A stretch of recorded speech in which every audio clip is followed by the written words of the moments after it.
Welcome everybody to Nightcap Season 2 Wow, it's already going great. Candid Cafe Conversations. You'd think I haven't done this at all forever. I am, of course, Maria, and today I am, as always, so incredibly pleased and just chuffed to be here with a fantastic person. This, if you don't know, is Spenser Starke. I have had the pleasure of meeting you before and chatting with you before, just in like general life spaces. So this is lovely. This is just lovely. I love it. I love you. You're just great. You're just Thank you. For me, I know you. I know what you do. I know what you've done. I know what you did.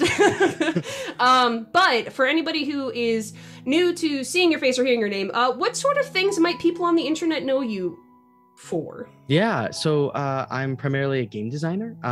So I work on tabletop games. Probably best known for Alice is Missing, which is a silent role-playing game about the disappearance of a young girl in a small town, and the whole thing is played via text message. That's kind of the the biggest claim to fame right now, I think, that has happened. But I have a couple other games that are out as well, and I also work as a producer, or worked as a producer in digital media before being full-time game design, and have just sort of been in the internet space for a bit.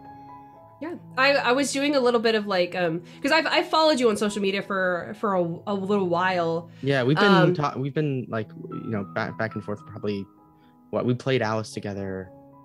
I don't remember, years ago. Was it years ago? It was like the end of 2020 into 2021, I think. So. Yeah. Is when I found Alice is Missing through my friends, and we did one stream of it, and I'm not gonna say we played it wrong, because there's not really a way to play it wrong unless nobody's having fun and like safety lines are crossed or anything like that. But there's definitely things we could have done better, and I did better going forward. Yeah. But I played it with friends, and was immediately hooked, and immediately could not stop talking about it, to the point where you were like, from my perspective, I was talking about it so much, and then all of a sudden I just see Spenser in my DMs being like, "Hey, what's up?" And I'm like, excuse me.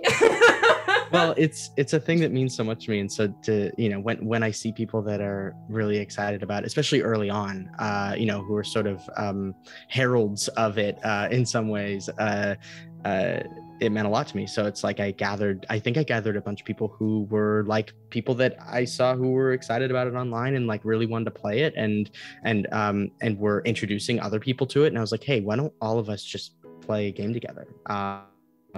Just to like have the experience together, and we did, and then it's all downhill from there. It was God. Okay, but it was an off-stream game that we played via Discord, and it was a full cast of crew. It was 5 of us, and we made I don't know if it was a conscious choice or if it was an accidental choice of making characters 3 weeks in advance playing the game, which if you've never played Alice is Missing, y'all, you don't typically do that. I mean, there's no reason not to, but you generally make them the same session that you play. Exactly. Same, it's usually pretty it's really great to play like I think you mentioned it in somewhere, that is great for conventions, because you have everything you need right here. All you need is just a space that's like quiet enough to play together. Which a hotel room is perfect for. So it's like you just go to a room and play it. But no, we decided, we picked our characters 3 weeks ahead of time, because scheduling is a nightmare. It was then, it is now. Forever and always. Forever and always. And my God, y'all, we made like social media accounts or fake social media things for them. Was not accounts, so but like deep. full on I had a posts playlist. So I was playing Charlie. Was I playing Charlie? Yeah. Oh yeah, because that gave me the opportunity to not have to play Charlie, which I it's like the forever GM kind of mentality, but with Alice is Missing. Like, somebody else gets to finally play Charlie. But no, I played Charlie, and we had already established that Charlie and wasn't Julie, it was the best friend who I can't remember Dakota. her name now. Dakota, thank you so much. Yeah. That they had like been crushing on each other for a long time, and then Charlie moves away. And so myself and Dakota, the person who was playing Dakota, we both made playlists, like character playlists, song playlists, which I still have. And we decided, because we were extra, the game lasts 90 minutes from the time that you start playing it to the time that it ends. There's like, I'm gonna just, this game, I cannot stop talking about how amazing and immaculate this game is. There's a free timer. It has the most, the soundtrack for it makes me cry every time the first note hits, and I'm like, I know that first note, the Message to Bears song, that first note, it just, it's devastating. It's devastating. But it's 90 minutes long, and I'm both the person who played Dakota and myself, we were like, but what if we made our playlist 90 minutes long and ended with the starting song that starts with so good. It was so good. It was so, we were in it, and then we got into the game, and because we were in these characters for so long. Yeah. And then we had 90 minutes of play, and that's all we got with them, and it was That's it. And people died, and it was tragic, and I'm like, oh my God, what's happening? It felt even more real because of that, right? Because like we had lived in them for so long, and then all of a sudden like have the 90-minute essentially what is the climax of the story happening after the culmination of like, our characters actually spending fictional but real time together, like like 3 weeks of developing stuff out and having conversations and stuff, to have it all of a sudden like become then things hit the fan at about right when we started, and then it was like, oh, this feels way more real because of that. But yeah, it's always interesting to like the process of like, even when you make characters that same session, like I don't know, we just fall into them, like you change your profile pictures and you change your name, and then it like all becomes real. So yeah, it's always interesting. And I think that's the greatest thing, I think, for me about using specifically Discord, because I think Hunters Entertainment actually has like Discord templates now, right? Yeah. We made so the company let us put the template on. Hunters is the publisher, and they let us they let me put a Discord template up that you can download if you want to play online, which I think is just as preferred. I mean, I like to play on my phone sometimes if I'm playing in person with people that I already have in my phone. But if we're playing people on the internet or whatever, and Discord's easiest, like you just throw that into there. And then there's also a bot that you can use that runs the entire game, so you don't have to use anything besides Discord to run it, which is really cool. It's so wonderful, and I think I mentioned it either during our preamble for this mega epic game that we played, or some other time after that. That the fact that it came out at exactly the right time for online consumption, right at the start of like 2020, just about. It was almost like you planned it, but I don't think you quite, there's no way you could have. No way you could have. No way at all. And it was originally intended to be an entirely in-person experience with the ability to do online play if needed. But the minute that we knew we were launching this thing inside of, what we thought would be a couple of month pandemic, but that has turned out to be years long, I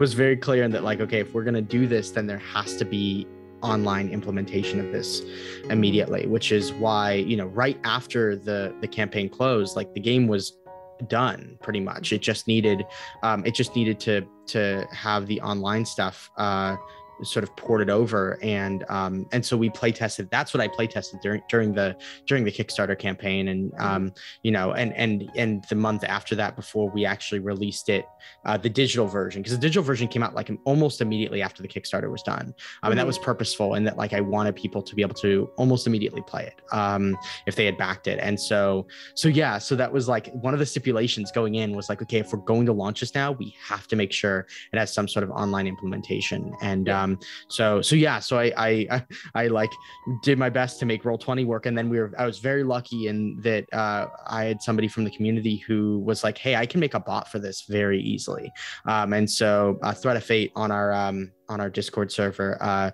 put together a bot, and then people were able to play it just purely inside Discord, which is a beautiful thing. I think more people played it that way than, you know, almost any other way. It's like, I get pings all the time about, hey, can I use the bot? Hey, can I use the bot? And so it's cool to see it like take off in a medium in which I feel like it is so fitting for the game, but was not intended for the game. Yeah, it absolutely. I think really what hit home, why it resonated so much with me is because of the scenario of being in a quarantined space, being in a place where you can primarily only talk to people, you know, this with like video conferencing or over text. And so it made it hit harder, but like not in a bad way, but like it really felt like, you know, I can really get into this because like I've been texting people like forever. So like using Discord, I was using Discord literally every single day in my life at that point. Yeah. So it made sense, you know, let's play a game on Discord, you know? Yeah. Well, and I think the other thing too that I didn't realize when I was making the game, but it wasn't an intentional piece of design, but was a happy accident from the design, was that when you're communicating via text or via Discord or any of, you know, any sort of text-based platform, it removes the face-to-face suspension of disbelief you have to have. Specifically if you don't look like your character and you're not like the best actor in the world. So the lines that you deliver are, you know, not Oscar worthy lines, when they are sometimes like scenes that feel like you would have to have the emotions of that kind of situation where like you were yelling or you're crying or you got killed, right? Like these things you couldn't really act out without it feeling without, you know, unless you're incredibly gifted, feeling a little self-conscious about in a, not self-conscious, I guess, but like there having to be a suspension of disbelief to know that for it to feel real, and the removal of that in a way I never could have expected all of a sudden creates a realism in that we're receiving messages the way that we would in our regular life, right? We're messaging people, and so by doing that, it makes it more comfortable for people that aren't, at least we found, hopefully makes it more comfortable for some people who want to play these kinds of games but don't either don't have the like face-to-face confidence yet to do that, or want to be immersed in their characters and want to feel like they are want to have that impact of like, this feels real. The game can do that if you let it. And I think that's a really good point, because I think there's a lot of people who feel a limitation specifically in TTRPGs because like, oh, I can't be this kind of character because there's no way that I'd be able to, I can't be a bard because I can't sing, I'm not witty, you know, I can't deliver lines in this way, or like say things in the way that is how you want it to be said. And I think that that's an excellent point, that when it comes to text-based RPGs, and there's like, you know, I come from a background of like forum-based like text RPG type situations, so it was kind of natural for me to kind of fall into that. But like you were saying, you give a voice to the text, and then there's also that other side where people reading the text read into, like we do in everyday life, you read because you can only convey so much emotion through text. People infer a lot of things, which makes for such interesting conversation, especially if you're intentionally being like, I know how this is going to be read by this other person, so I want to make sure that they know. It's so fascinating. And it's such an interesting way of playing TTRPGs that kind of just taps into a different creative side of like role playing and things of that nature. Yeah, it makes it hits a part of me as a writer that I usually only get to express as a GM, right? But everybody at the table gets to do that because there's no GM and you're all telling the story. And so like, so it taps into that like writing side that I love. It's and again, it was none of this was intentional. So it's sort of a stumble into this place, mechanical discovery. But like, I knew I wanted to make a silent game that was a mystery. That was my white whale of like, how do I make a game that doesn't have that, like the GM doesn't have to plan for what the mystery is and drop hints along the way, that it can like unravel naturally over the course of the game and then make sense by the end. And there's no GM who does it. And on top of that, I didn't want you to be able to speak. So like all of that sort of collided into how do I make a thing that does all of these things that I want, in the style of Life is Strange, right? With like the emotional weight of Life is Strange. I was going to ask what kind of things inspired the eventual coming about of I was listening to Message to Bears. I was listening to the opening song, and incredible music, and listening to the opening song and repeat, and then there was an image that I found that became the inspiration for the back of the intro card in the game. So the back of the intro card has like these trees that are in these trees in a forest with like, I think it's like a sun or some sort of celestial body behind it. You can interpret it how you want. And then snow on the ground. And that image, I just typed like Alice is Missing over the top of that. And that was the beginning of the game, a silent role-playing game. That's all I knew. And then just tried to figure out how to make a game out of those elements. And whenever I got lost in the process, whenever I felt like I was drifting from what it was supposed to be, or I was trying to figure out how, like I would come back to that image and those words and the music, and I would listen to that, and that would ground me back. It would like point me back in the right direction. And the game was made probably over about, the actual writing of the game itself, I think took about 3 days. Wow. And then, play testing for about a year, and revising. But like the game that we played at the very beginning, is very much the game that ended up at the very end. Like there were not a lot of changes. The biggest change was that it used to be 60 minutes. I cannot imagine trying to get through that game in 60 minutes. The first game we played was 60 minutes and it was too fast. The clues are every 5 minutes, but I was afraid that it would be boring if there were 10 minutes in between clues, right? I was worried that, because basically in the game, for those who don't know, like there are clue cards about every 10 minutes, and then ramping up towards the climax it's every 5 and then falls off again. But like basically every 10 minutes there are new clues that are injected into the story.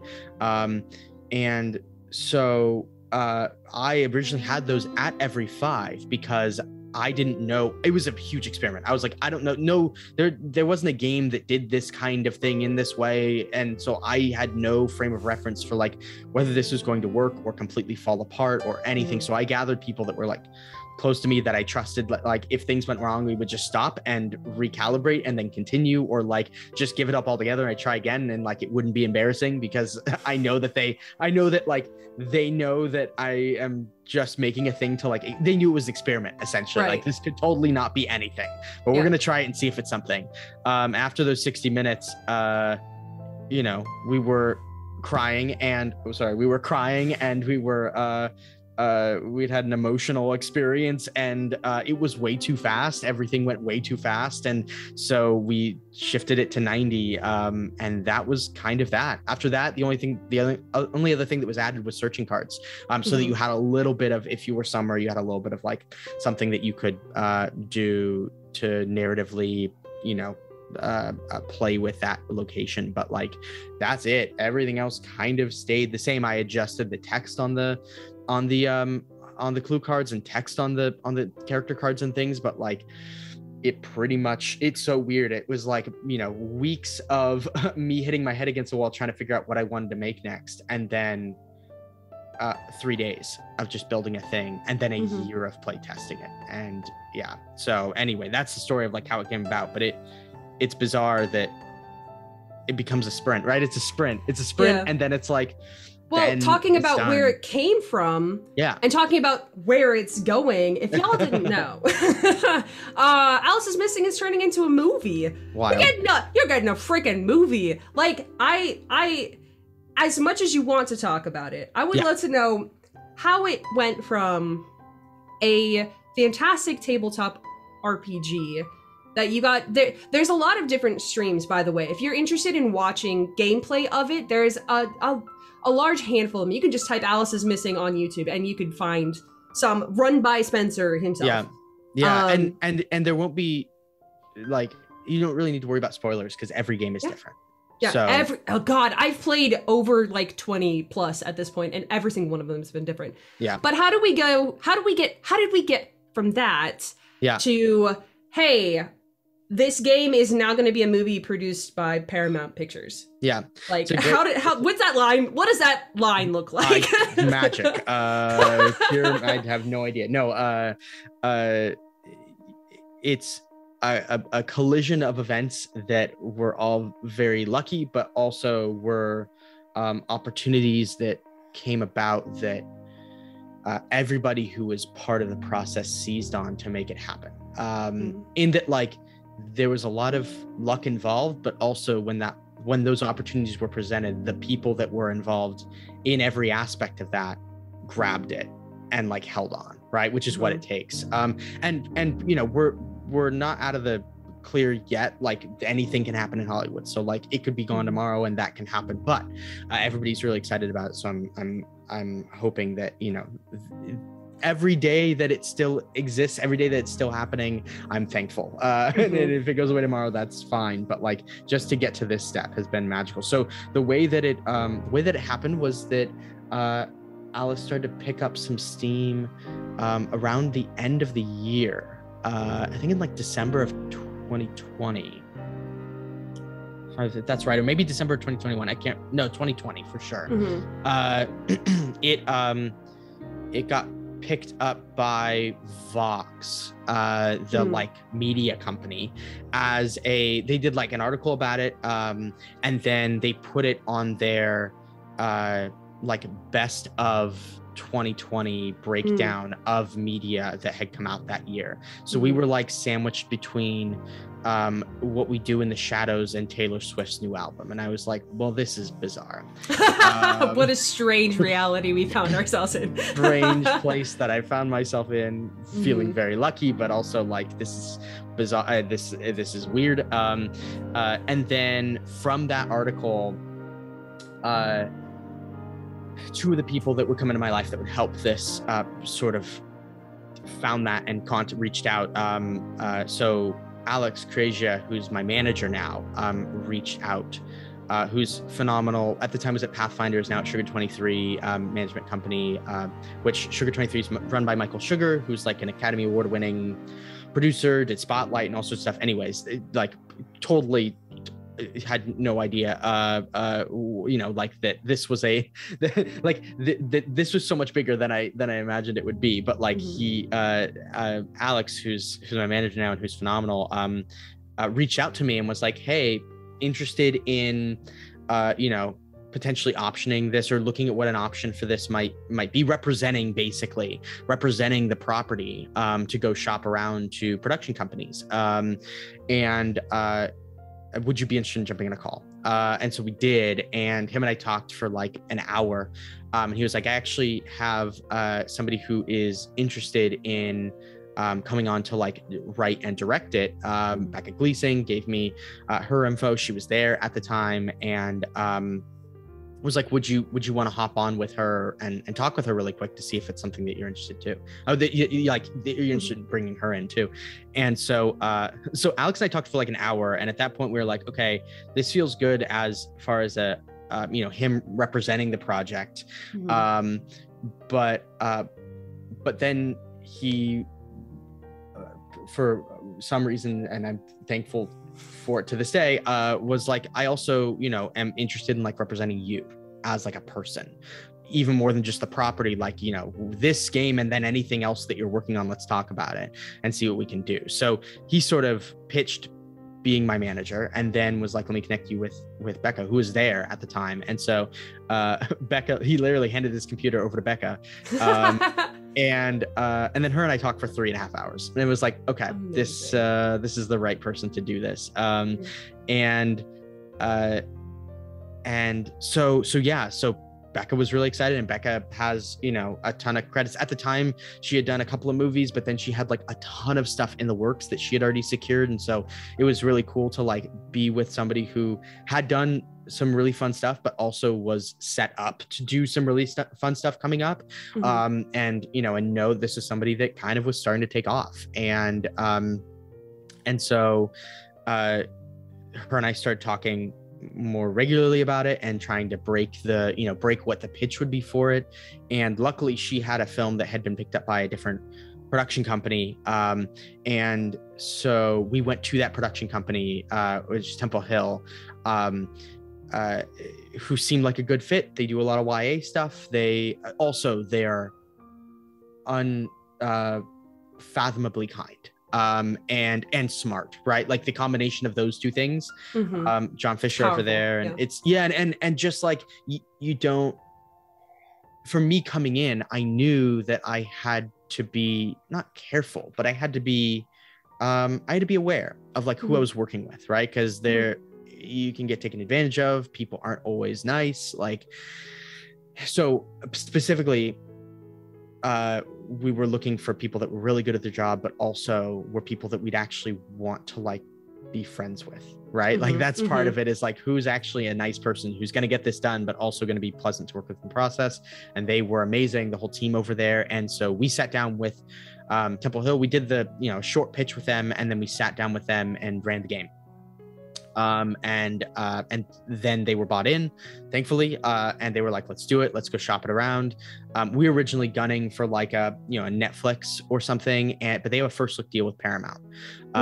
So for a first look deal, for those who don't know, it means that a production company has to take their projects to a certain studio before they take them anywhere else, right? So they essentially like engage them for in a contract for like, hey, we like the things you put out, you're going to come to us before you go anywhere else with your stuff. Went to Paramount and sold it. And so and then there it is. One pitch to Temple Hill, one pitch to Paramount. Liked the pitch, and then we played with our development exec. We played the game with him and some of the other people at the studio, which was, I think, a godsend, right? For like actual studio execs to sit down and play the game so that they understand what the property is. But that was the other part of like, there's not very many other places. I mean, we did go and pitch to like, a couple of other places. We went to pitch at Netflix and a handful of other places, but Paramount were the ones who, first of all, they had the first look deal, so they had right of first refusal, so they'd have to turn it down for us to go somewhere else. But also, they were the ones who sat down and played it, right? Nobody else was willing to give the 4 hours to the game to actually like sit down and play, at least not in the space that we were in, where we couldn't engage with them on unofficial terms, right? Because we had to wait, we had to talk to Paramount first. But Paramount was super gung-ho about it, and Clarence was awesome. And so like we worked hard to get that in front of them, to get it ready in front of them, and then they bit. And then that was kind of it. From there, we just started planning, and that was April of 2021. Oh, it's so good. So that was like a year and some change ago that we pitched. And so it's been since and I think they said yes in the summer, and then we were supposed to get commenced. Then there's like a whole legal thing that happens. All of the Hollywood stuff is crazy. Like there's just so much that, all this riffraff that you have to go through. But essentially our legal deal for the game, even though they wanted to buy it, the legal deal on it didn't close until, or didn't get a contract until like October, at which point we like started working on it, but we couldn't turn in our first draft until that closed, which was then not until January of this year. So like all of that led to us not turning in the first draft until like the beginning of this year. And then we wrote the second draft through a couple weeks ago. And then the minute we turned in that second draft, that was like all we were contracted to do. That's like the movie. They felt comfortable doing the announcement. So we've been sitting on the news for so long, but like that was the whole process up into getting it to a studio, which is one of those things that you dream about, like coming out of film school as a film school kid. So like you dream about how you get a movie in front of a studio, and really it just took like getting enough eyes on the project through media and through like digital media and people talking about it and stuff, and then having somebody who actually could walk us in the door, reach out. It's kind of, it's bizarre because it's really it's like you said, getting eyes on it, but it has to also be the right eyes on it, because like other people could have reached out to you and been like, hey, we want to work on this, and it might not have ever panned out. Like you had the right people at the right time to get with the right connections to be able to exactly it's but that's the challenge, right? That's just saying, like, it is a lot of luck.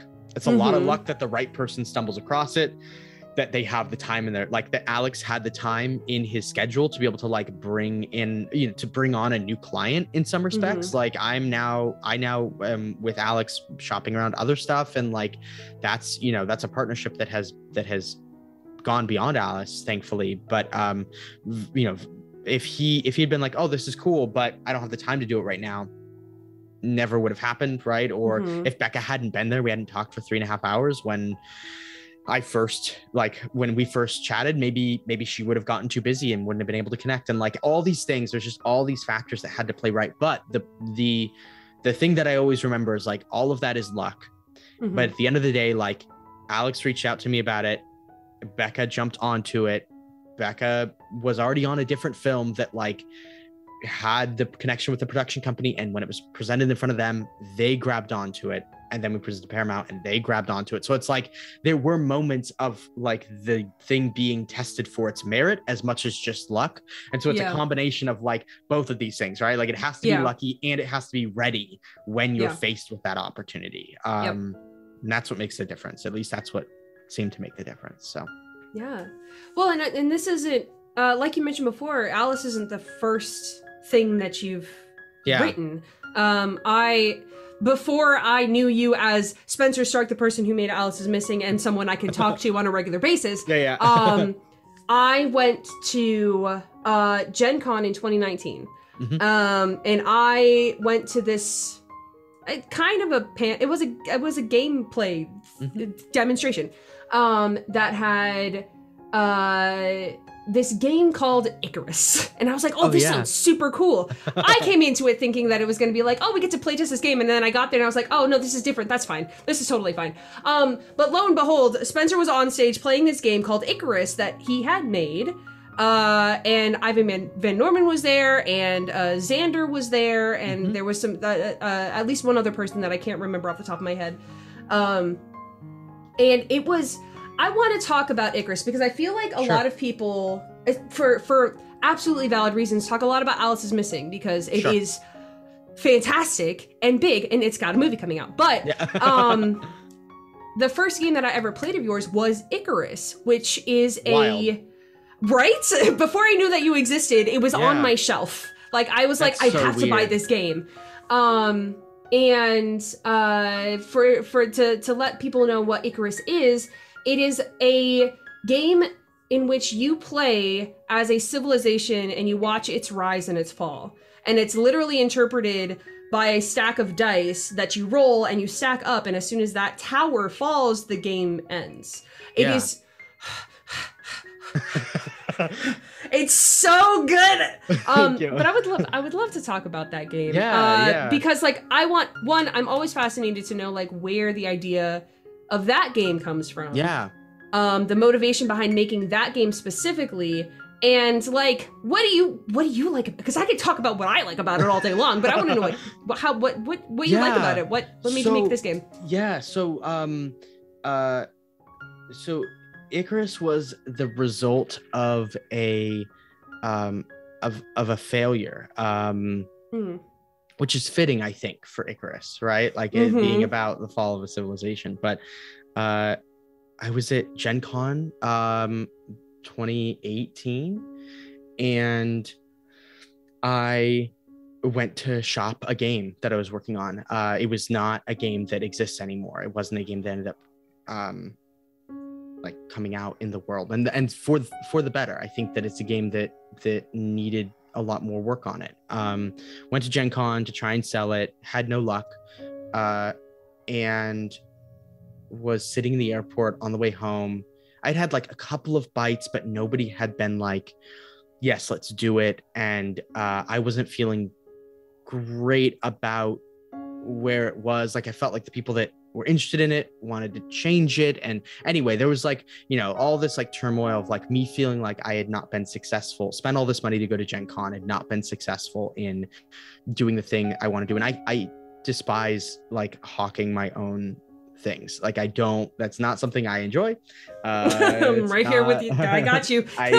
You have to do it as a creative, and that's about as far as the level of me doing it goes. It's something that is required in order to do the thing. In order to be a creative, you have to be an advocate of your own work. But I don't like it. And so part of that is, you know, me going there and like spending the entire weekend basically trying to sell myself as a designer and sell this thing that I made as a game. Anyway, I was sitting in the airport, feeling like a failure. And this guy sits down across from me and has a Gen Con badge on, and we start talking. And he's like, oh, we start talking about games, and I start talking about what I was there for, and he starts telling me that he was there to like, you know, to be on some panels and do some stuff, and that he has a publishing company. This is Ivan Van Norman, by the way. Had no idea, no concept of who I was speaking with. And for those who don't know, Ivan is not only a prominent person in the like game space, in the nerd space, but also is the owner, co-owner, founder, I don't know what his official title is, of Hunters Entertainment, which is the company that ended up publishing Icarus and Alice is Missing. And so we just start talking, and I was like, yeah, I kind of feel like I didn't, you know, like this, I don't know, I'm not sure like about this thing that I'm making. And I, you know, when I came here, I was super sure. After doing all these pitches, like, I'm just not sure. And so we start talking about, he's like, well, what makes you excited? Like, what makes you want to pick up a game and play it? And we get into that like whole philosophical discussion about like, what's the purpose of doing this? And I was like, I want to make games that make people feel things. Like, that's what I care about. I want a visceral experience when you're playing the game. And so we started talking about Dread, and which, for those who don't know, Dread is a game that's played with the Jenga tower. It's a horror game played with the Jenga tower, and when it falls, somebody dies. We started talking about 10 Candles, right? And all these things that have this kind of visceral experience to them.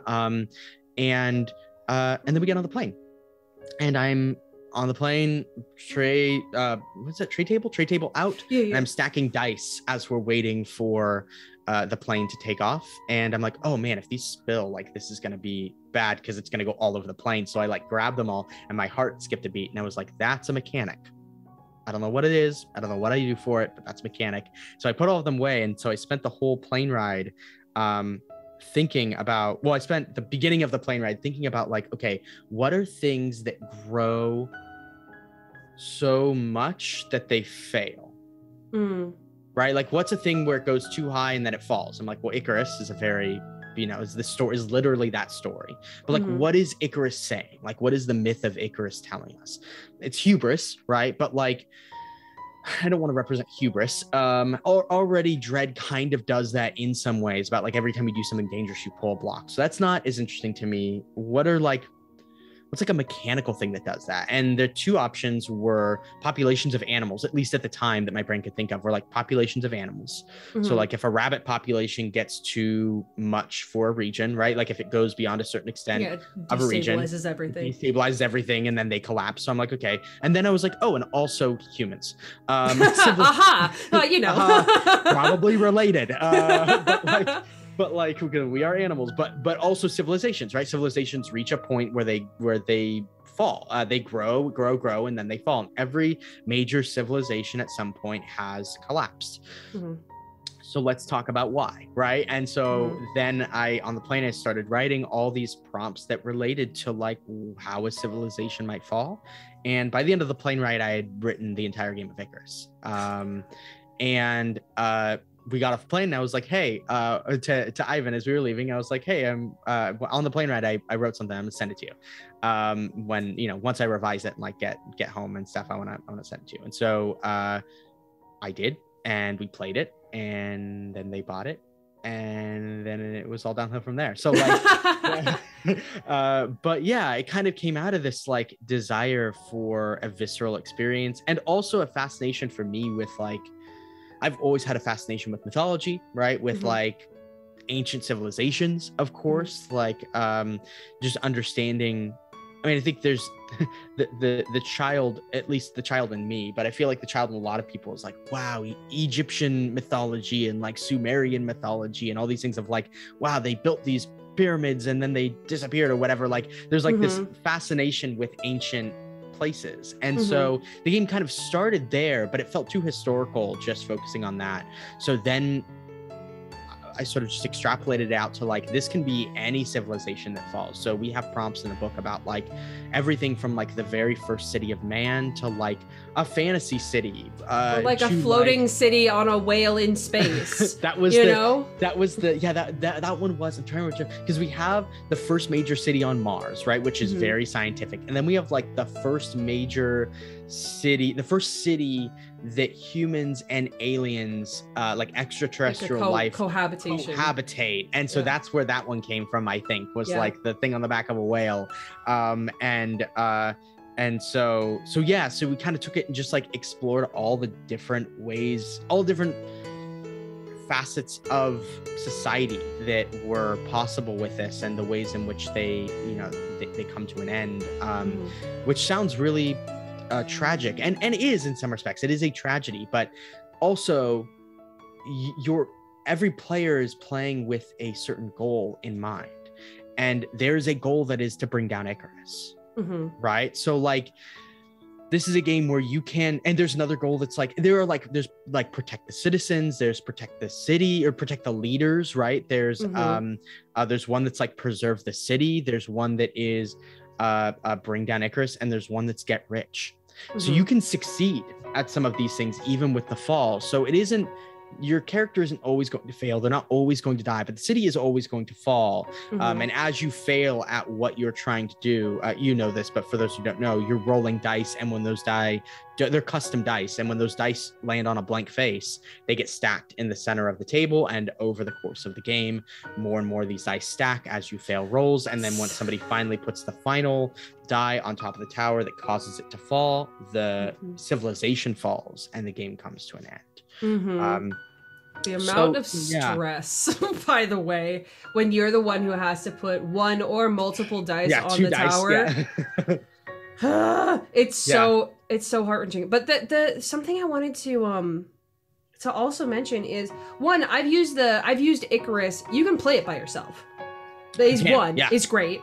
But I've used it as pre-world building for TTRPGs, for like places that I want to.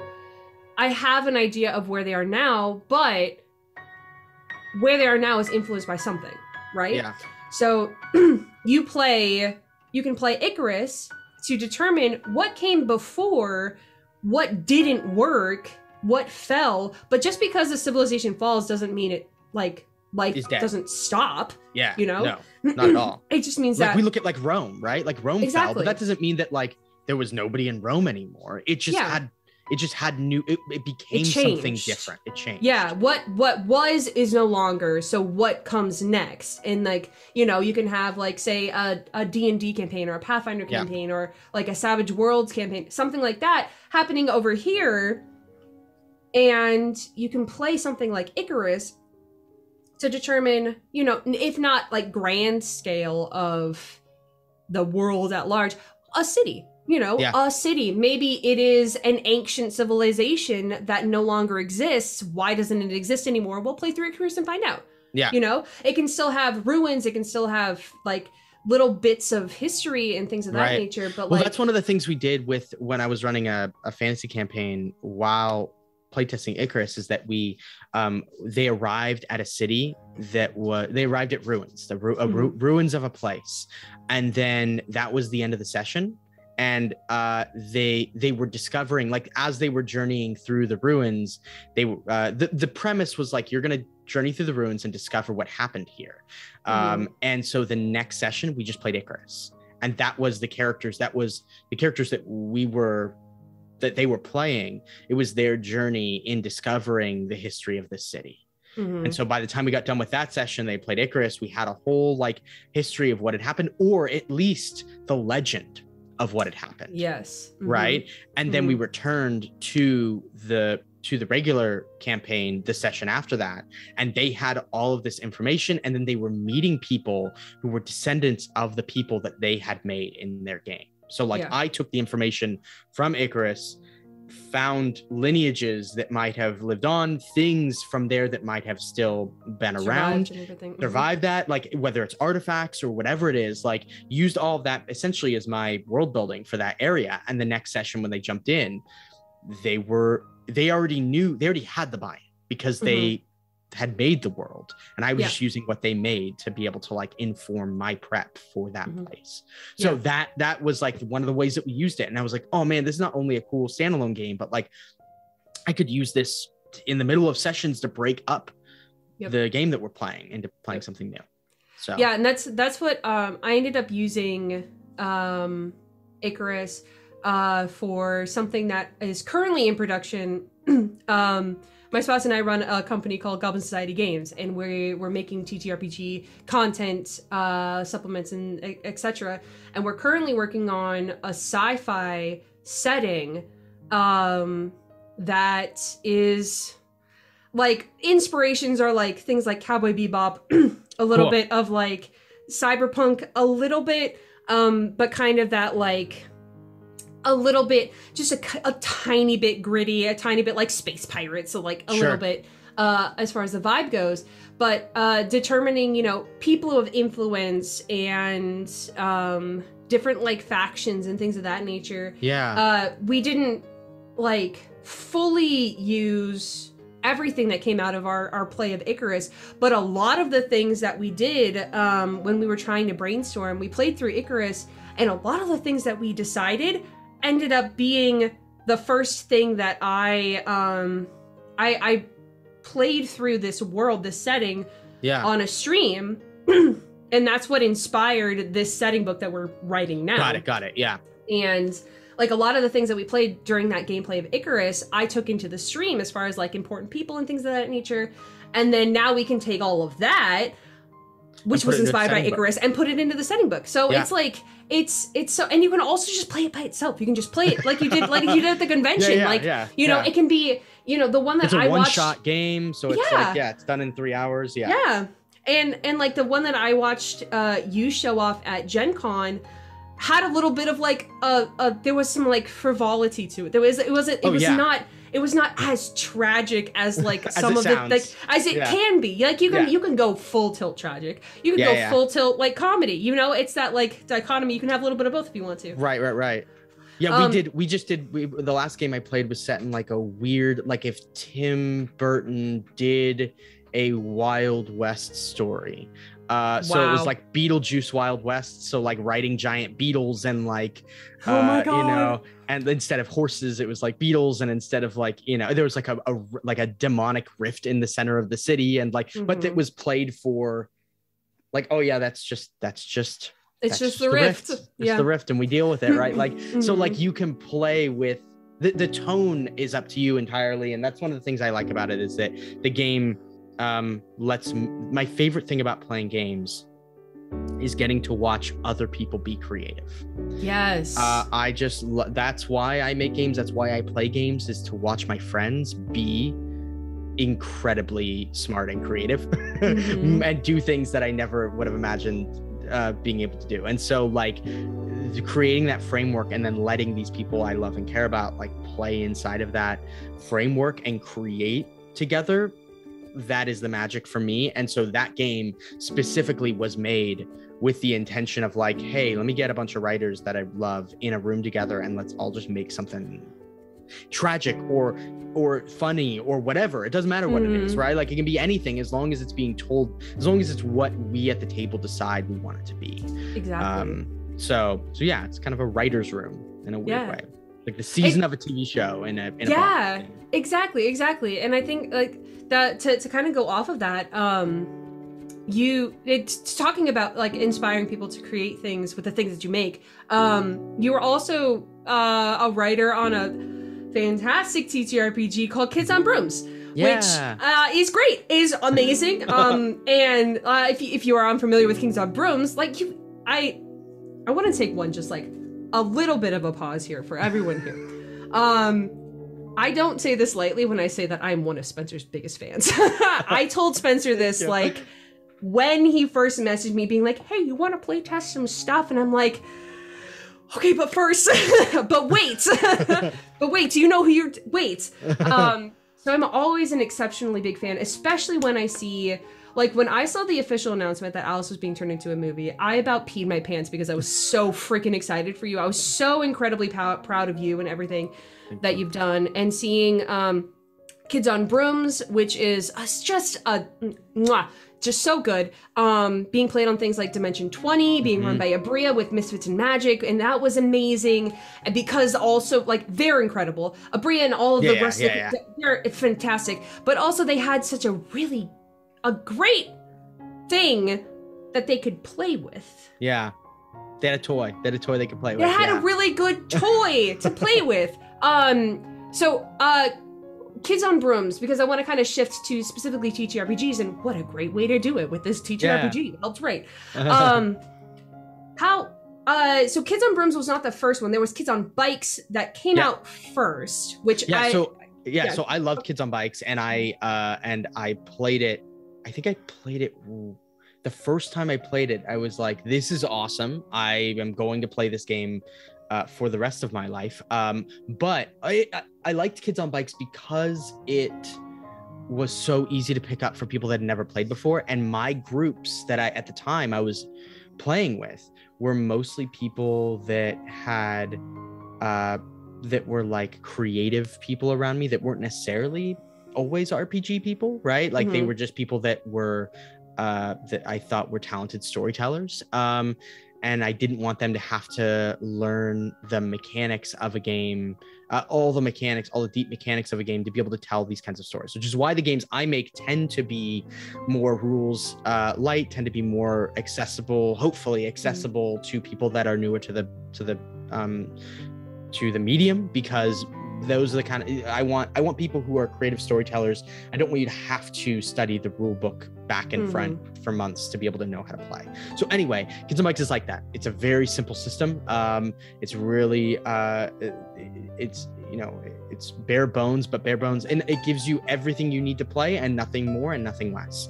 And so I played it and was like, I can introduce this to anyone, which is great. But also, what if I made this in the genre of media that I grew up with and care so much about, but that I no longer want to participate in the fandom for?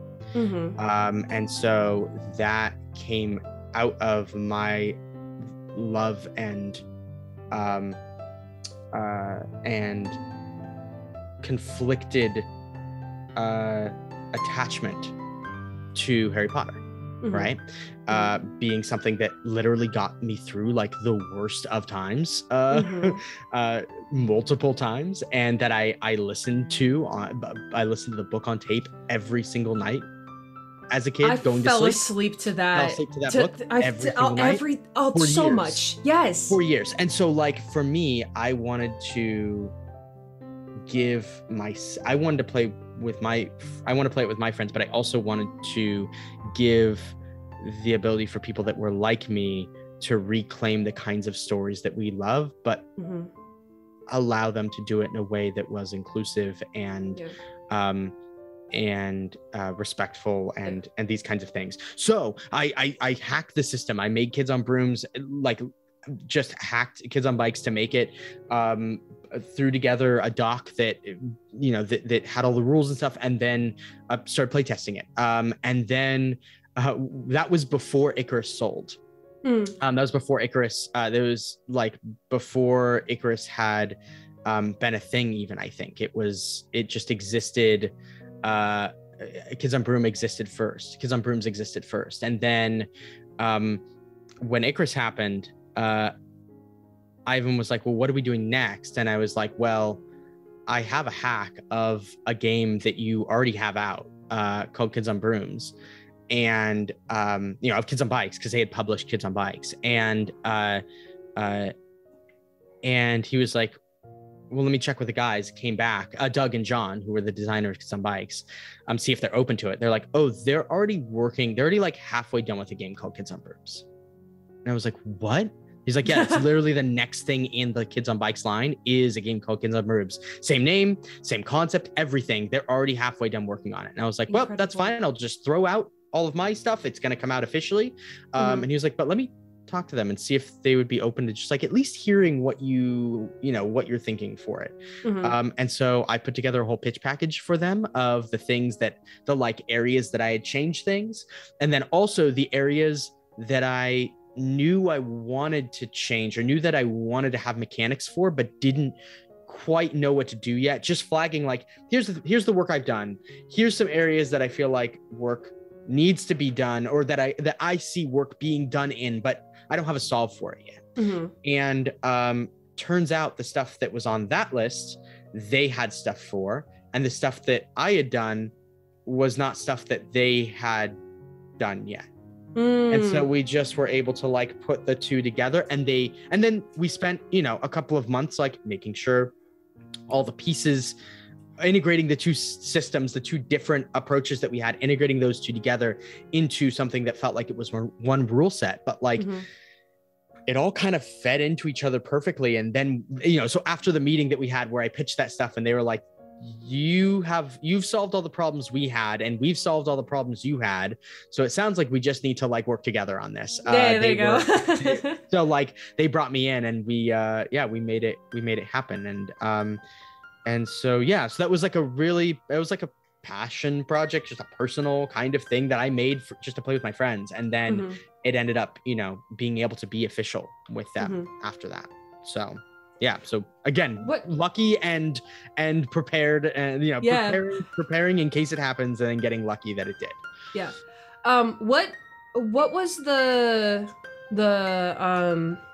I guess feel and reception from you being able to see something like Kids on Brooms being brought to life by people who are just absolute stellar storytellers? Well, I was I'm lucky in that Abria was one of my first gaming friends ever. So we've been playing together for as long as I've been playing RPGs. And so and we've been each other's GMs, we've played together, so we had a lot of experience playing these kinds of games, this style of game together. And just the approach of how we play. And so when she got tapped to do a season of Dimension 20, to GM a season of Dimension 20, from my understanding, they asked what system she wanted to do, and that was the one that they landed on, that they decided to that everybody was agreed to do. And so coming into that, I didn't know she had pitched it until she was filming EXU for Critical Role, and I was producing that show, and she told me that it was I think it was a Monday or Tuesday or something, and she just got done shooting Dimension 20 over the weekend, and was like, hey, just so you know, we just shot a season using Kids on Brooms, and I fell on the floor. And so, but I was like, knowing that she was at the helm of that, being somebody that I knew would know how to use that system as light as it is, to be able to use that use that lightness, use the scaffolding it gives you, but the things that it in particular doesn't give you, right? It doesn't put limits on certain things, like knowing that the person who is going to be leading that in the biggest place one of my games had ever been showcased was somebody that fit the kind of style of gameplay that I loved and that I built around, was a huge relief, and was like the thing that I think made me so excited for it, because you never know when somebody's playing your game on a stream, if like, especially a game like that where people who play Pathfinder specifically or D&D specifically, like solely, right? Pathfinder solely or D&D solely, don't play other systems. When they come into other systems, sometimes there's a little bit of like a reorientation that needs to happen, because they're so used to things being so mechanically strict that when those get taken away, it can be shocking. Yeah, a little floundering. Yeah, it can be hard for them to make it to understand how it works, right? Anyway, that was a blessing, I think, having her lead the charge with these people who are used to playing D&D, playing something new, playing something that was rules light, and we got an awesome story out of it. It's very good. I highly recommend everybody go and watch that, because like all of Dimension 20, but yes, so that is all of Dimension 20, 100%. But if you're gonna watch one, that's one of my recommendations. Misfits and Magic, they killed it. It was absolutely delightful. Kind of branching more broadly into TTRPGs. If any of you follow Spenser on Twitter specifically, you may notice every once in a while, I will speak for myself. I notice every once in a while you post about your home games. And as someone who runs specifically Dungeons and Dragons and other games, I'm always so captivated by how people run games. So the first thing I want to ask, because I'm asking everyone, is, as of this moment, what are some of, or your number one favorite TTRPG system that you have played and or are playing? Yeah, so they can be your own. I don't want to make sure that's perfectly clear. You're allowed to say your own. I will not talk about my own. I've spent the last hour talking about my own. I will talk about others. I really enjoy playing Blades in the Dark. I ran a campaign of Blades. It's a brilliant game. The setting is so evocative. For those who don't know, Blades in the Dark is sort of what is that game? Not Uncharted. Uncharted is totally different. Dishonored. That's the one. There it is. Like Dishonored. Yeah, there it is. Dishonored, and it's basically like dark, gothic city, urban fantasy, steampunky-ish, kind of illish-ish. yeah. Really fun, really cool system. The highlight for me with it is that you can do flashbacks. So like you never have to plan. It's like a lot of heist. Like the game is a lot about running heists in a city, in like a fantasy city. Steampunk, Victorian, gothic, dark fantasy city, and so a city powered by demon blood, as they say in the book, which is bizarre and cool. But yeah, you never have to plan. You can just like pay stress and do a flashback and have the thing with you that you wanted to have with you, or have planned for the situation you're in, which is really neat. So that's one of my favorite systems to run for sure. There's some that are in playtesting right now that hopefully will be announced soon, both mine and others, of things that are exciting, that I've had a lot of fun running. I'm trying to think about the other. There's some one-shot stuff that I've run recently. I'm looking around. As we both look at all of our TTRPGs everywhere. I ran some Scum and Villainy recently, which is basically Blades in the Dark, but Star Wars. Space! Yep, yeah, it's like space pirates. Yeah. And then the other one that I just ran is Into the Dark, which is a Blades in the Dark hack by Strash, who did Scum and Villainy, but it's a game. It's again very dark.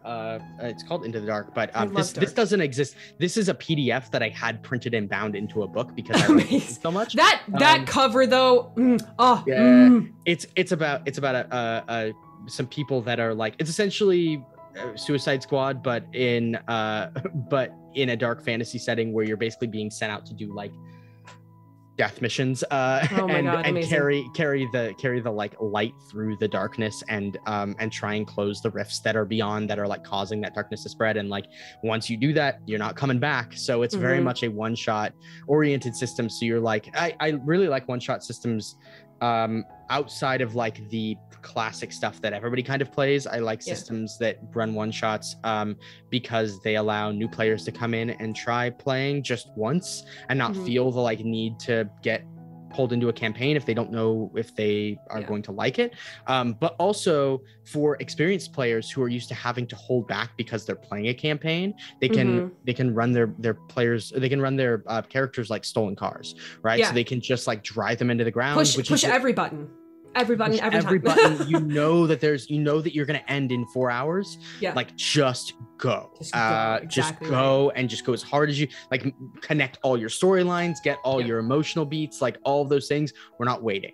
This is happening now, and it's happening here because fast and dirty. Don't Let's have, go. Yeah. So that's some of the ones. I'm trying to think about other things that I've been running lately. Running a lot of playtest stuff. Just running a lot of playtest stuff. That's like my life, and I love being able to test new systems for new designers, or for myself, or whatever, or for other designers, I should say, new systems from other designers or stuff that I'm working on. So that's kind of where I land. There's a couple. I keep trying to like think of new ones because I've played so many, which is good. Like I started playing out. My first TTRPG, which I've talked about on the show before, that I played was the Savage World system, which is kind of a genre-less system. We played like a steampunk clockwork setting. And then that turned into fantasy and all sorts of stuff. But for the longest time I played D&D. I started with D&D Next, which was between 4 and 5, and then hard dive into 5. And then it wasn't until like 2019, I think, when I started really getting into like the online TTRPG space, because it was flourishing and starting to flourish at that time, that I was like, I want to try new stuff. So I tried stuff like Cypher, and I tried like PBTA and all that stuff. And then I've met so many creative people. Let me show you 2 of those games, friends. One that I'm going to showcase is, okay, all right. I showed off one of these today on my stream. Hey, let me grab.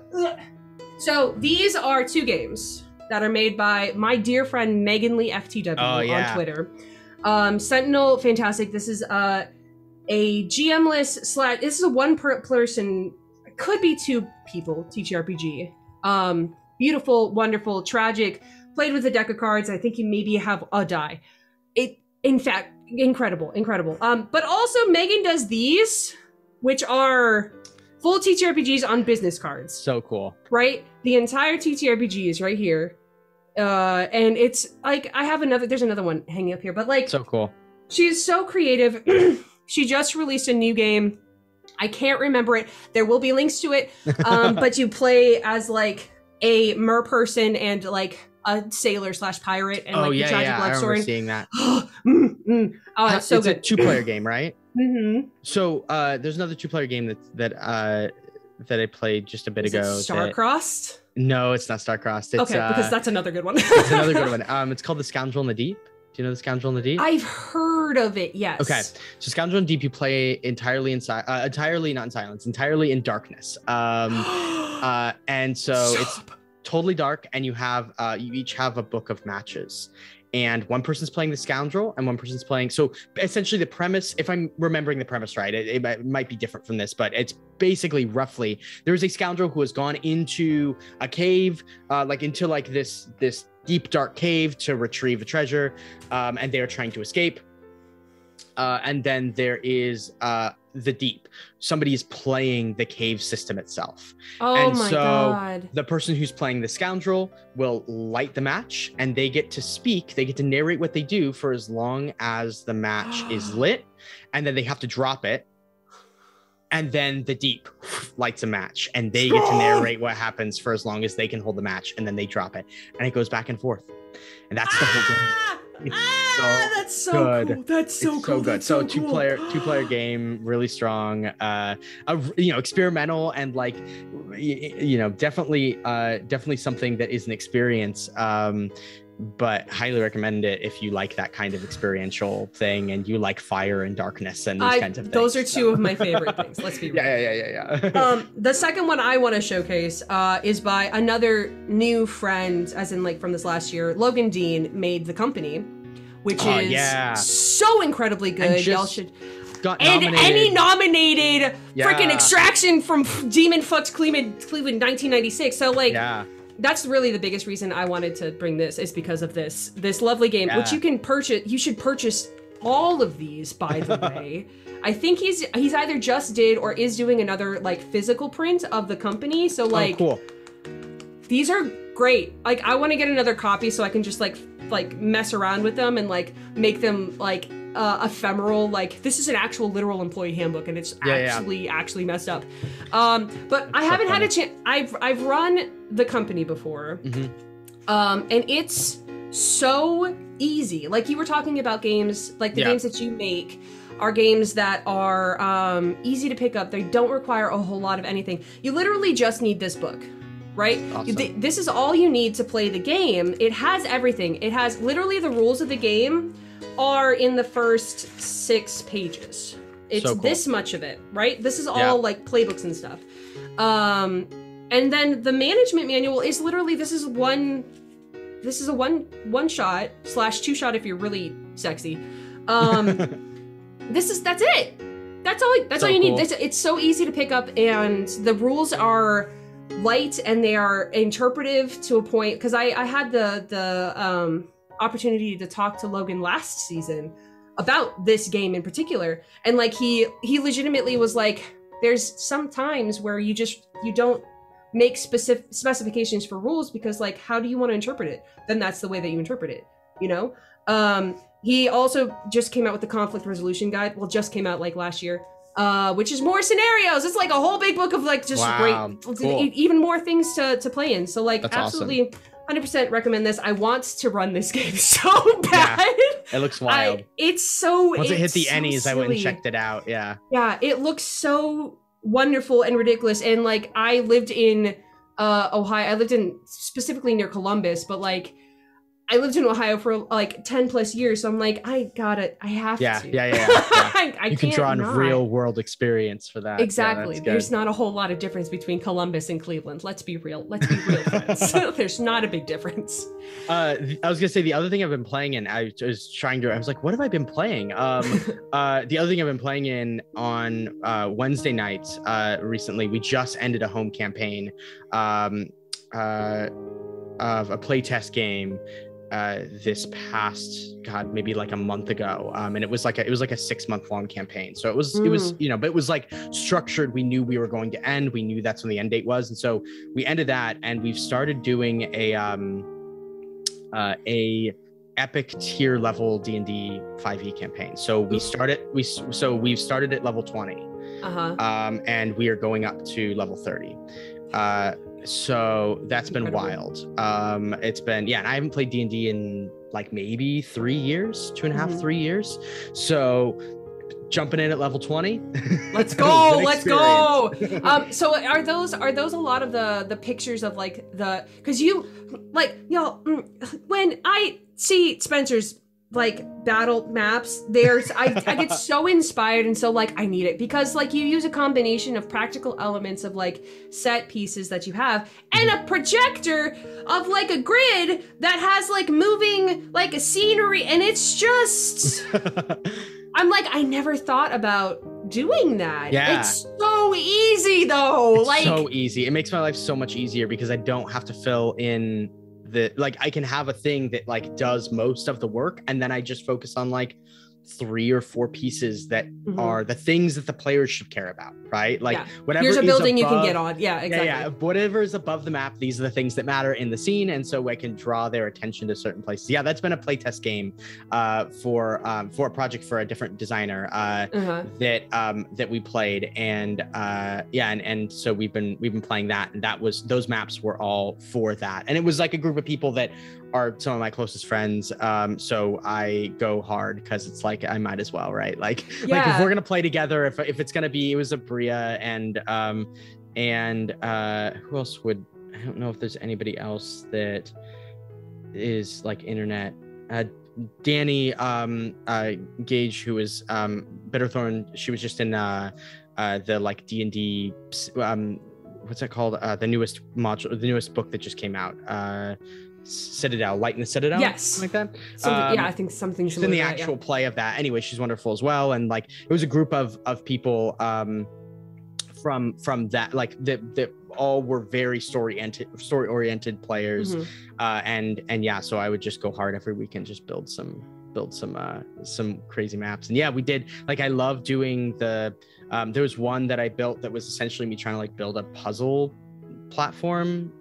Was that was like the multi-tiered, like, giant so extravaganza. I was trying to figure out how to make essentially what is a platformer, like a puzzle platformer video game, but in a session. So like they did a puzzle in this one room, and then it sunk down, and then they were in this other thing that I built out of styrofoam that had a wheel on one side and like a lever and a rope and all sorts of stuff. Anyways, it turns out it's an MC Escher room. So when you turn the wheel or flip the lever, the whole thing turns on. It's like the map literally turns on its side and turns and shifts. So it can like when I turn the map, then the minis that fall, they have to make saves to be able to like stay on the thing, and then you actively are like moving it around as a puzzle to try and get it in position. And when that happened, then these other pillars came up, and they were like literally 3-foot pillars on the table, and then up to a thing that was attached to my ceiling. Oh my god! That was like a walkway thing. It's like one of those those machines. I can't remember the name. The machines where you like do a thing and then it does like 17 different things. Yeah. It's a Rube Goldberg machine. Yeah. But then in order to get to each of the pillars, there were like crystals of certain colors on the pillars, and then there was like a control device they had learned from the previous room. The like puzzle from the previous room taught them the rules they needed. So then in this one, they had to use that device. They had to figure out the puzzle to be able to get the pillars to move in the right way for them to be able to jump on them and spread enough people out. And like, there's one pillar that like has a purple crystal on it, and so like some of the ones that are in the station are blue and red. So they figured out, okay, we have to stand on both of those to be able to get the purple to come, but then we have to have 2 people standing on there, so then we have to send somebody on the purple to send them across, and then they have to do a thing. So it's like just these like puzzles. Anyway, it's so, oh my god, that's like my game design brain getting into like adventure design of like, how do I build cool puzzles in a physical space that people can actually play with that feel like a video game. It's so cool. And like, anyway, and like there's part of me that's like, oh, I'll never be able to do that, but not in like a self-deprecating way, in like I'm not gonna do that, but like seeing the stuff kind of, to bring it all back around, seeing that sort of like physical stuff, like the cool things, I can be like, oh my gosh, I never thought about using a projector to make maps in my home game, or like that sort of stuff. And then into more of like the game design aspect of it, the way that you come about approaching making games and making stories that mean something, that is also inspiring, because it's something that I think gets lost a little bit in the rush of trying to make good content, is like, but are you also making lasting, meaningful content? Is it good right now in the moment? But that's one thing for sure. Absolutely, there's absolute validity. Is it trending? Is it something that is? Is it something that's catching attention? And that's absolutely 100% valid. But also, is it something that people are going to continue talking about? Not in like a like a notoriety grabbing sort of thing, but is it something that is going to mean something? Exactly. And I think that like I've had the pleasure of knowing you for years now, and everything that you do, everything that you talk about, everything, you put your whole self into it. The Spenser Starke that is sitting right here is the same Spenser Starke that I sat down with and was like, I'm your biggest fan, I don't know what I'm doing here, like 2 years ago. Like, and it's that is such an incredible testament, because you can feel, and I think I've waxed poetically at you about your games before, but like, I can feel it in every single one of the games that I played, either with you or that you have written, you are in everything that you make, and I think that is phenomenal. It's fantastic. Well, thank you. Well, I think one of the things that I've learned, as hard as it can be sometimes to do it, if the things that I found resonate the most, or that I found feel the most satisfying, are things where I shove myself into them wholeheartedly, in a way that makes me feel vulnerable a lot of times, right? And so it's like but that is the way, like, things that I have made, for example, the game that I made that didn't get picked up, like when I was at Gen Con, the things that I have made because I thought that they would be popular, or the things I made that because I thought that they were what the industry needed, or where the industry was going, or whatever, solely because of that, have never gone anywhere. The things that I've made because I feel something in me and I need to push, I need to get it out, I need to like make a thing that reflects that feeling. Those are the things that have mattered, and those are the things that have resonated. And in I think in doing that, I have found that it puts myself, I put myself in a space where, like, if something doesn't do well, it feels worse, right? Like right, if there are there's people that, that criticize things, if there are things that, like, that, then it hurts worse, because it's like, oh, it feels like it's me. And so I'm actively working on doing that, like putting myself into those things and then learning to remove myself from them. And I don't think it's a secret, I've said it before, but like Alice specifically is about my mom's death. Like, this is something that I made in response to that. And so every time I play the game, every time I engage in conversations with it, every time I do, like, it is she died 5 years ago, so it's like it's not fresh, but like it's something that came out of a response of me dealing with grief from her death. And so every time I engage with it, it reminds me of that. And so that's been interesting. And like, I've had to grapple with changing that from being like me being reminded of the emotions that I felt that made me make this thing, that made me make a game where you don't have full control, where you have to let go of some of that control, and the only option you have is to rely on other people, the people around you, to be able to help you get through that hard situation. That is the game. The game is the relationships that you build. Me dealing with that, and then not twisting my brain, but changing my mindset to be like, this is not a reminder of the feelings I had that made me make this. It's a celebration of what she is giving me, even beyond death, right? That grief for me is all of the love that I wish I could give that I can't, and that's why I'm sad, right? And so, like, reminding myself that is coming from a place of love, not necessarily a place of harm, has been the way that I've had to mitigate the amount of emotional toll that talking about Alice and now making an Alice movie and like all these things, being reminded every day of like, this is the thing. It's the way I've had to deal with that. And so that's been the good and the bad of that, right? The good and the bad of putting yourself into stuff. But home games have really helped in the sense that, like, running games that aren't on stream, running games that are just for me, for us, sitting at the table, not having to worry about how other people are perceiving a thing, not worrying about performing for an audience, but just telling a story for us. And then it being gone when we leave the table, right? Like, that has been so refreshing to me. And so I recommend for anybody that's feeling burnout from stream stuff, like, try and get a home game. It changed everything for me. That is, I'm so glad that you brought that up, because I have been in specifically the streaming TTRPG space for it's been actually over 3 years now.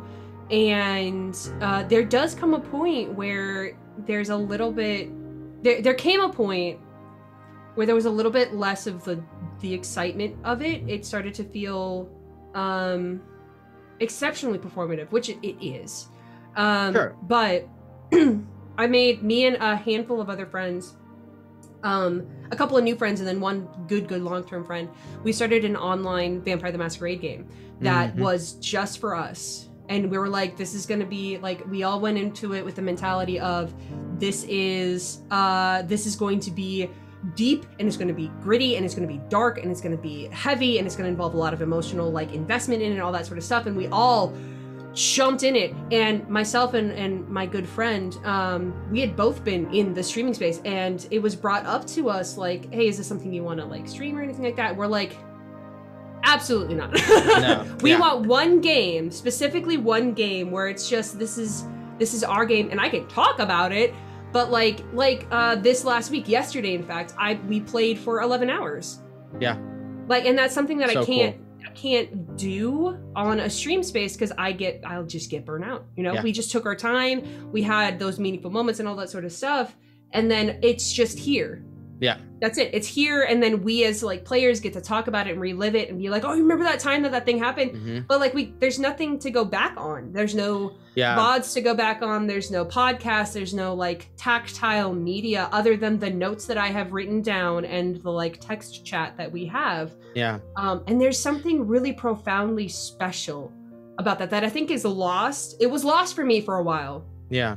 Because a lot of the things that I had produced have been, they're still there. You can watch a ton of stuff that I've been in. And I do that frequently, but there's something special about like, I get this, me and the 3 other people that I'm playing with, we're the only ones in the entire world who get this. Yeah. Well, it creates this, for me at least, it creates a bond with those people in a way that nothing else does, in that it creates I found that my games and my brain always come back to the Kuleshov effect, which is something I learned in film school, which is become weirdly relevant in like all the things I make, which is bizarre. Have you ever heard of the Kuleshov effect? Okay, so the Kuleshov effect is this thing in film. It's like a film theory thing where they show a picture of basically there were these like, in theory, you could screen a picture of a man's face, neutral man's face, and then the next shot is a picture of a hamburger. And we go, oh, that guy's hungry. I can also show a picture of the same man's face and a grave. And I go, oh, that man's sad. Man's grieving. Didn't change the man. The man didn't change. The grave, if you show a picture of a grave, maybe you go, oh, there's a graveyard, somebody died, but there's not, you know, and like a hamburger, okay, there's food, but like the combination of these two images put side by side, juxtaposed, creates a third image that doesn't exist without those two images being side by side, right? Like hamburger says food, man says, I don't know, just a dude. And then, but the two of them together says, hey, this man is hungry. It's language. Yeah. Right. It's language. It's cinematic language. But if we look at the like, and I didn't realize this until I started talking about it post like making all of these things, but like Alice is about combining a character and a motive card, right? And then like, that's how you make your character.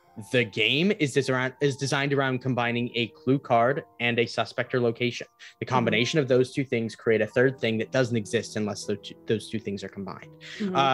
In Icarus, you're combining a motive and one of the pillars of the city to create your character. It's creating a third image that does not exist without those two things being juxtaposed. All of that is the same in that, like, if both of us exist and both of us had an experience, like there's an experience that is between us that does not exist. Like there's an energy, there's a memory that exists between us that doesn't exist without the two of us having done that thing together, right? Like alone, that's not like, we did not make, and then it only exists in that space, doesn't exist online, doesn't exist for anybody else, just exists in our minds as a collective thing that we made together, which is like that bond to this imaginary third thing that neither of us are, but that exists somewhere in our memory. So, you know, that's kind of how I think about, in a weird way, I think about offline play and about also just game design in general. Yeah. the concept of like putting two things together, making a third thing, like the thing that just jumped in my head, and we can like briefly breeze over it, was the playtest for Alice is Missing, where the playtest where, you know, new kinds of characters were introduced, new locations, all that sort of stuff, is something that is like, I treasured that specific game so much because of the incredible, impactful, heart-rending story that we told that literally no one else can tell. And that's something like, I think that's something to kind of bring it all the way back around that is so striking about Alice is Missing as a game, is that, as you stated, it doesn't matter how many times you watch it or play it, it is a different story every time, because it is me as a player taking this character and my interpretations of this character and this motive and putting it together to create this thing. Someone else can take the exact same character and the exact same motive, put it together as a completely different picture. Yep. Completely different picture. Totally. So and somebody can take like a clue card that says one thing and a location and come up with something totally different than somebody else. And so again, it's like that game designed for me to go, hey, here's two things, friend, make something cool. And then they surprise me, right? Exactly. Like that's the thing that excites me about games. So yeah. So go and buy games. Play more games, play more games, play Spenser's games. Because like if you get through this whole entire thing and you're not interested in any of the things that we've talked about specifically that Spenser's made, like I failed. I failed as a host. But Spenser, I want to thank you so incredibly much. Thank you. We are both incredibly busy people, and this has been a delight to just chill and sit and chat. I wish we could do it more often. Hopefully sometime in this near future we can. But before we part ways, if there's where can people find you on the internet? If there's anything that you're doing, please. Yeah, you can find me at Spenser Starke on Twitter and on Instagram. You go check out the actual plays that we did of Alice. There's one from Gen Con. That was the first one we ever ran, and that one's still my favorite, I think, that exists online of the ones that I've been able to do, but like so many others that we had amazing casts in and that I'm proud of. So go check those out. The other one that's really fun, if you want to check out Kids on Bikes, which is the origin of Kids on Brooms. There's a one shot that I did with the cast of Life is Strange. We got voice actors from all the different Life is Strange games together, and we played a one shot of basically a Life is Strange kind of story. So Life is Strange inspired story using the Kids on Bike system. And I think the story we told was really fascinating and interesting, and was a collection of everybody's input, which is always so fun. So yeah, and then keep an eye on Darrington Press. Critical Role, I'm a game designer over there, so that is my full-time job. I'm making games over there. Nothing we can talk about yet, but like we're gonna start announcing things here soon, and we're announcing more things here soon, and there's some games coming out. So yeah, keep your eye on there, and yeah. Other than that, I just thank you for letting me come on. It's just so fun. Of course, I'm incredibly excited, ecstatically excited for the potential and the new things that are going to be coming out, and the new things that I know that you're working on stuff all the time. So like whatever happens, anything that pops up and it has you involved in it, I'm always excited. I'm like 100,000%. As always, everyone, you can find me on the internet at happycapster, everywhere that you can find the internet that exists. Tune in next time for another one amazing person, because I'm not allowed to have not amazing people on here, because I'm everyone's biggest fan. It's great. But until next time, everyone, may your cups be full of something delicious and warm and comforting, and may you have a fantastic evening. Goodbye. Goodbye. Bye.